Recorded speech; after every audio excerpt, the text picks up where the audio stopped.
Hey, what's up guys? Today I'll show you a science fiction thriller film, Meander. Spoiler ahead, watch out and take care. Lisa is literally lying in the middle of an empty road, preparing to die. However, when a car approaches her, she changes her mind and gets up. A car is hard to come by in such a remote area, and luckily the driver Adam offers her a ride. Lisa accepts his ride, and they begin chit-chat with one another. This day is the birthday of Lisa's daughter Nina, who would have turned 9 if she is still alive. Reminded of her late daughter, Lisa plunges into deep grief. A radio report comes on in the truck describing a serial killer who has a cross tattooed on his right hand. And then Adam turns off the radio with his right hand, which bears a tattooed cross on it. A streak of bright light flashes before their eyes, and Adam brakes the car sharply. Lisa wakes up in a steel enclosure, wearing a clingy catsuit and a bulky bracelet with a bright time readout on it. She rubs her glowing bracelet against the wall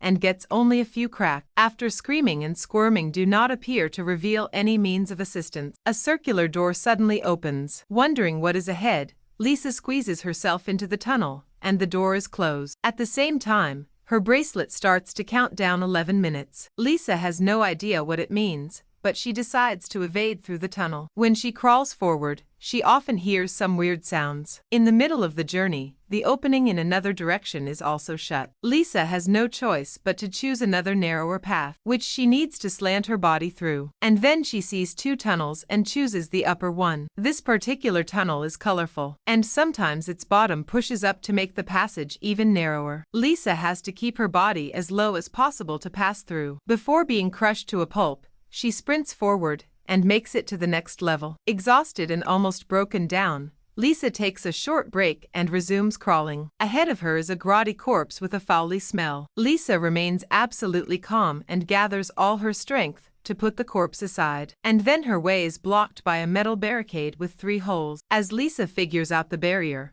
her bracelet suddenly turns red, and an alarm rings off. Moments later, a number of flaming tubes stretch out from the wall. Lost at what to do, Lisa is amazed when a side panel opens, revealing a small, starkly sterile white space just big enough for her. Snatching a chance at temporary safety, she clambers into it, a glass door slamming down just as she nestles into place. Just then, she's petrified to see fire engulfs the very corridor where she has just been. Once it passes, Lisa is effectively pushed out back into that tunnel. A piece of metal plank falls at her, but suspends itself right above her head. Having gone through thin and thick, Lisa bursts into tears. Now her bracelet is reset to another 11 minutes countdown. So Lisa wriggles like a worm inside the narrow tunnel and discovers a pool of water to quench her thirst. And then she dives into the water and swims across the pool until she reaches an opening, which leads her to a bigger open space. At the new location, a torrent of water rushes down to fill up the space, and a corpse is washed down. Lisa has to navigate her way through the dirty and smelly water. The next section is a winding pipe.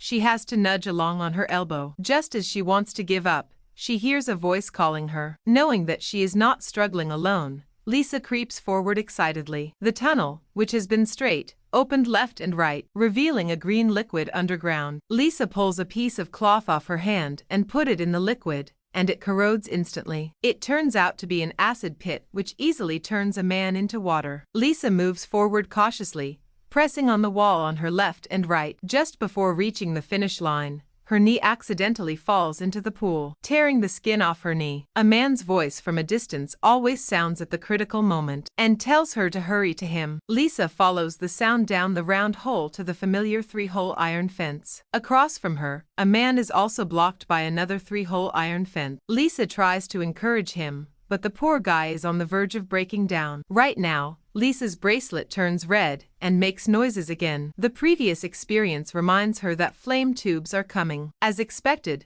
the refuge is open up for her to flee in. Once the fence is lifted, Lisa and the man quickly crawl into the opening. Since the space is not big enough for 2, Lisa has to compete against the man. The competitor pulls Lisa towards him, and Lisa kicks his smelly ass away. At last, the man is left outside, and his arm is cut through by the glass panel. Lisa approaches the man and identifies him as Adam through his tattoo. When the time is up, flames from the pipe bursts out, killing the man. Lisa faints in shock and awakens in a blue and white closure, where a slimy liquid is pouring down from the ceiling. And then a skull-looking robot, comes to heal Lisa's wound on her leg. Robot connects a pipe to the hole on Lisa's catsuit, delivering some sort of nutrients to her. Flashed by a streak of bright light, Lisa recalls her fight with the driver Adam in his car. Back to reality, Lisa realizes that Robot saves her. Moving on, she finds some markings on Adam's broken arm beneath the device. Before Lisa could interpret them, the meat mincer is moving fast towards her. Immediately the broken arm is swallowed by the mincer,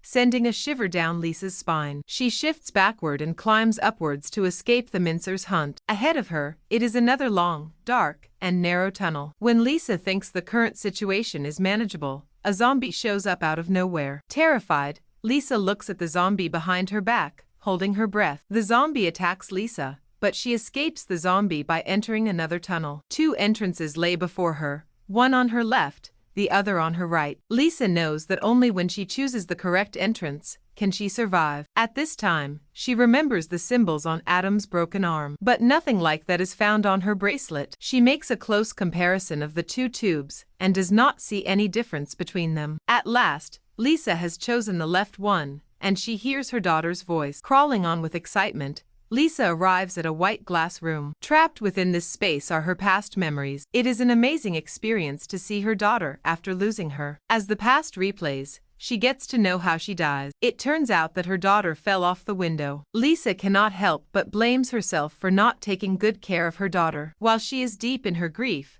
the zombie is moving quickly. As soon as Lisa enters a tube, the zombie holds on to her tightly. Though Lisa manages to get rid of its grip, the zombie continues chasing her. And then Lisa comes to a tunnel which is full of thorns. At the end of the tunnel is the blue sky. Since victory is close at hand, Lisa cannot afford to give up now. Her bracelet goes red again, implying another round of fire blast is underway. Lisa does not hesitate to go through the thorns despite the tremendous pain. In the meantime, the zombie sneaks into the safe space. Lisa finally passes through the thorns, and the blue sky is within reach. But she has no more strength to carry forward. As another 11 minutes are up, flames sweep the whole tunnel. But Lisa falls into darkness through a slot under her. Through the light of her bracelet, Lisa spots the cracks on the wall, and realizes that she has come back to her starting point. Knowing that all her efforts are futile, Lisa lies in despair and rejects Robot's treatment. Robot seems to understand that Lisa wants to die, so it reaches out to Lisa with a poisonous spike. But Lisa stops it,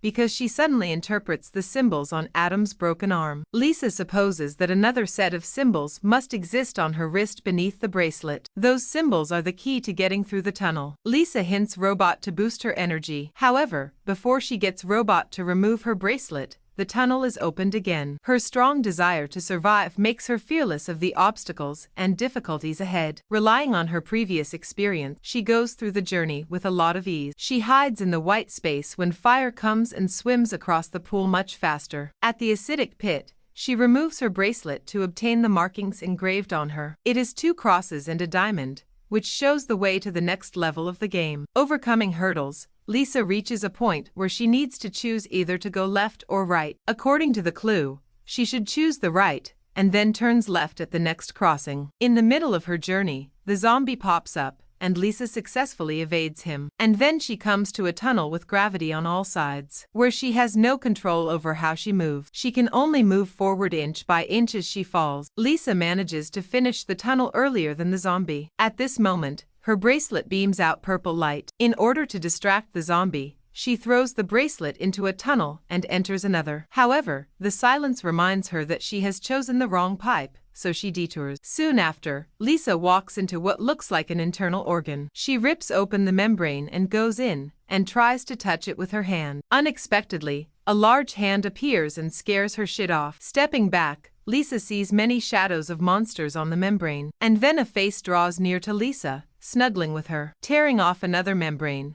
Lisa finds her bracelet. Just when she reaches out to pick it up, the bracelet turns red and alarm sounds. Lisa climbs back quickly, kicks off the zombie who grabs her leg, and ducks into the safe space. Relieved, she makes fun of the zombie and watches it scream with rage. She plans to take a break, waiting for the fire to wipe out the zombie. Unexpectedly, the flame tubes do not work, and the glass baffle suddenly opens. The zombie attempts to bite Lisa, and Lisa ravages him until he bleeds to death. After clearing the zombie, Lisa moves to another level. Just as she is about to follow the cue, a bouncing ball catches her attention. It is her daughter Nina's toy. As Lisa wonders how the toy appears in such a place, Nina walks slowly up to her. Lisa is moved to tears by her return, and she can see nothing else except Nina. The joy of reunion aside, Lisa knows it is only her hallucination, and time is running out. Lisa comes to the painful realization that she can't get stuck in the past, she has to move on. So she bids farewell to Nina and turns into the right tunnel, which features the bright blue sky at the end of it. The hurdle at the last tunnel is 3 blades falling at faster intervals. She remembers Nina telling her to ignore the time,